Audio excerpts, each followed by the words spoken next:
다시 뜨겁게. 자, 여러분, 오늘 본문인 이 요한계시록은요, 사도 요한이 pat모섬에 있을 때 그때 하나님의 계시를 받고 쓴 편지인데요. 자, 당시에 사도 요한은요, 로마 제국의 박해로 인해서 로마 군인들한테 붙잡혀서 pat모섬, 오늘날은 페트모스 섬, pat모섬이라는 곳에 유배를 가 있었어요. 그리고 이미 노인이 되어서 약해진 몸에 잡혀가는 과정에서 고문까지 당해서 몸은 지치고 마음은 외로운 상태였죠. 하지만 바로 그때 그는 놀라운 광경을 보게 되었는데요. 바로 환상 중에 찾아오신 예수님의 모습이었어요. 즉 당시 고난 중에 있던 요한에게 예수님은 환상으로 친히 신방을 가 주셨던 거죠.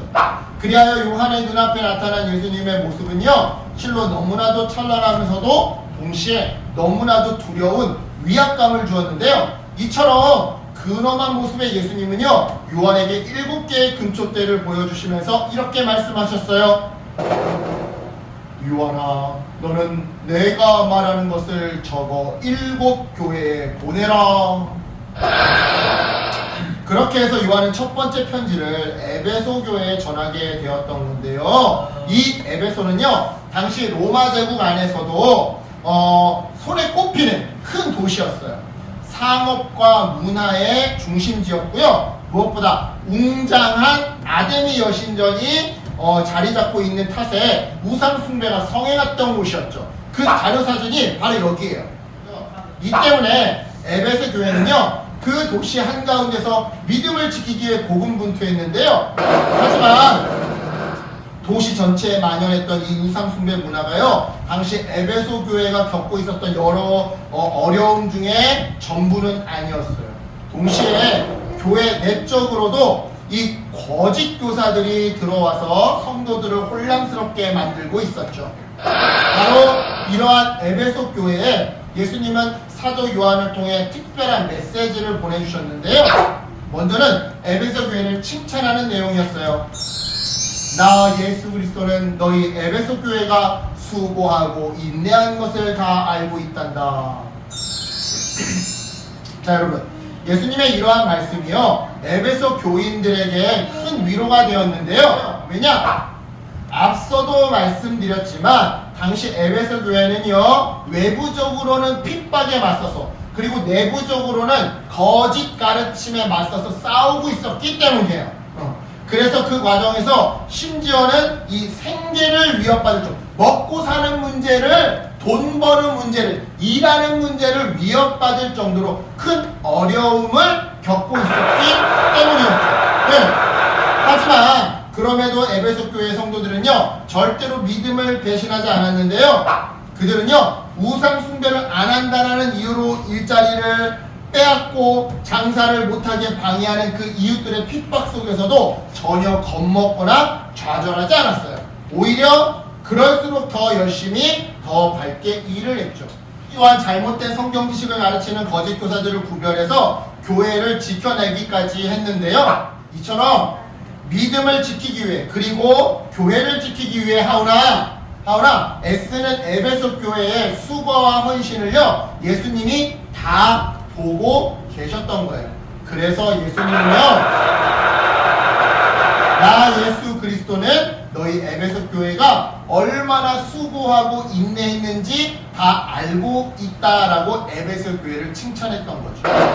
하지만 칭찬만 있었던 것은 아니었어요. 이어서 예수님은요, 에베소 교회를 이렇게 책망하셨는데요. 그러나 내가 너희를 책망할 것이 있다. 너희가 처음 사랑을 버렸다. 자, 이게 무슨 말이냐? 앞서도 말했듯이 당시 에베소 교회 성도들은요, 외적으로는 우상 숭배에 넘어가지 않기 위해, 내적으로는 바른 성경 지식을 지키기 위해 정말 엄청나게 노력을 했더랬어요. 하지만 이러한 노력이 반복되면서 오히려 부작용을 일으켰는데요. 그게 뭐냐? 바로 방어적이고 비판적인 태도였어요. 즉, 교회 밖에서는 저 사람이 우상 숭배자라고 하면 무조건 피하면서 말도 섞지 않는 경우가, 마치 이슬람은 무조건 안 돼, 우리나라 들어오면 안 돼, 막 이러는 것처럼. 또한 교회 안에서는 저 사람의 말이 조금만 이상하면 거짓 가르침을 전한다라는 누명을 씌워서 교회에서 쫓아내는 경우가 아주 빈번하게 발생했더라 이 말이죠. 그래서 예수님을 처음 만났을 때 그 뜨거운 감격과 감동으로 서로를 배려하고 품어주었던 그 첫사랑을 회복하라고. 그렇게 하지 않으면 에베소 교회를 에베소 지역에서 없애버리겠다고. 네 촛대를 옮기겠다 이 말이야. 너네 에베소 교회 옮겨버릴 거야. 없애버릴 거야. 이런 뜻이거든. 아주 무섭게 꾸짖었던 건데요. 이러한 예수님의 책망은요, 단순히 경고로만 끝나지 않았어요. 예수님의 책망을 듣고 그들의 잘못된 행동을 고치면 대신에 놀라운 축복도 주겠다고 약속해 주셨는데요. 그 약속의 내용은 이랬어요. 이기는 그에게는 하나님의 낙원에 있는 생명나무의 열매를 먹게 하리라. 자, 여러분, 여기서 이기는 그라는 말은요, 예수님의 책망과 경고를 듣고 첫사랑을 회복하는 사람을 의미해요. 그리고 생명나무의 열매는 하나님의 나라에서의 영원한 생명을 의미하죠. 결국 여러분, 이 약속은요, 아까 말했던 예수님의 책망과 경고를 듣고 회개해서 첫사랑을 회복하면 하나님 나라에서 영원한 생명을 누릴 수 있게 해주겠다라는 일종의 보상에 대한 약속이었던 건데요. 그러다 이쯤에서 오늘 이 이야기를요, 우리에게 적용해 볼게요. 자, 우리도요, 살다 보면요, 학교와 친구들 사이에서 신앙을 지키기 위해 애를 써야 할 때가 있어요. 야! 교회 가지 마! 우리랑 놀자! 너 자꾸 교회 가면 왕따 시킨다! 야! 너도 욕해봐! 욕하면 기분 좋아! 쎄 보여! 친구들이 함부로 못할 거야! 너도 욕해봐! 여러분, 이런 말을 들으면 이런 말에 넘어가지 않도록 애를 써야 할 때가 있더라 이 말이죠. 또한 잘못된 성경 가르침에 혹하고 넘어가지 않게 이 애를 써야 할 때도 있는데요. 하지만 여러분, 이러한 노력이 너무 지나치게 되잖아요. 그러면 어떤 일이 벌어지느냐? 교회 안 다니는 친구들하고는 친하게 지내지 않게 되는 거예요. 말도 섞지 않고요. 저 죄인들, 주님, 저 죄인과 내가 같지 않아서 감사합니다. 저 죄인들은 일요일날 교회도 안 가고 친구들이랑 놀러 가면 맨날 몰래 엄마 아빠 몰래 술 먹고 담배 피고 내가 저런 애와 같지 않아서 감사합니다. 이러면서 그냥 무조건 정죄만 하는 거야. 또한 교회 안에 조금만 이해되지 않은 사람이 있으면 아주 쉽게 이단이라고 손가락질하게 되는 건데요. 여러분, 이러한 행동들이 모두 예수님을 향한 처음 사랑을 잃어버린 상태예요.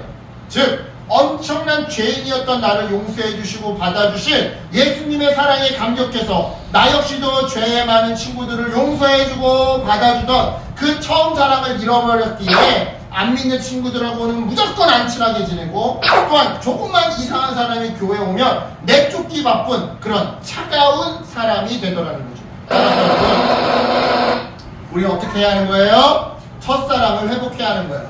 즉, 유혹하는 소리에 타협하지 않되 교회 안 다니는 친구들하고도 친하게 지내고, 그죠?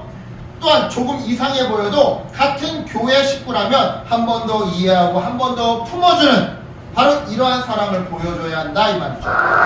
그래요, 여러분, 오늘 본문 속 에베소 교회처럼 우리도요, 주님께 칭찬받을 점이 분명히 하나 이상은 있을 거예요. 하지만 주님은요, 그것으로 만족하지 않으시는데요, 주님은 잘하는 거는 잘하는 거고 못하는 것을 바로잡으라고 말씀하셔요. 그리고 이때 이 못하는 것이 바로 주님을 향한, 그리고 이웃을 향한 뜨거운 사랑이죠. 그래요, 여러분, 예수님은요, 우리의 마음이 주님을 향한 사랑으로, 이웃을 향한 사랑으로 다시 뜨거워지기를 바라셔요. 이런 의미에서 여러분 물어볼게요. 혹시 여러분도 예수님을 향한, 옆사람을 향한 처음 그 뜨거운 사랑을 잃어버리셨나요? 그렇다면 오늘 이 말씀을 통해 그 마음을 다시 한번 돌이켰으면 좋겠어요. 예수님을 향한, 그리고 이웃을 향한 그 사랑의 마음을 다시 뜨겁게 불지폈으면 좋겠어요. 그래서 예수님께 생명나무 열매와 같은 큰 축복, 기쁨의 축복을 보상으로 받는 저와 여러분 되시길 예수님의 이름으로 축복합니다. 아멘.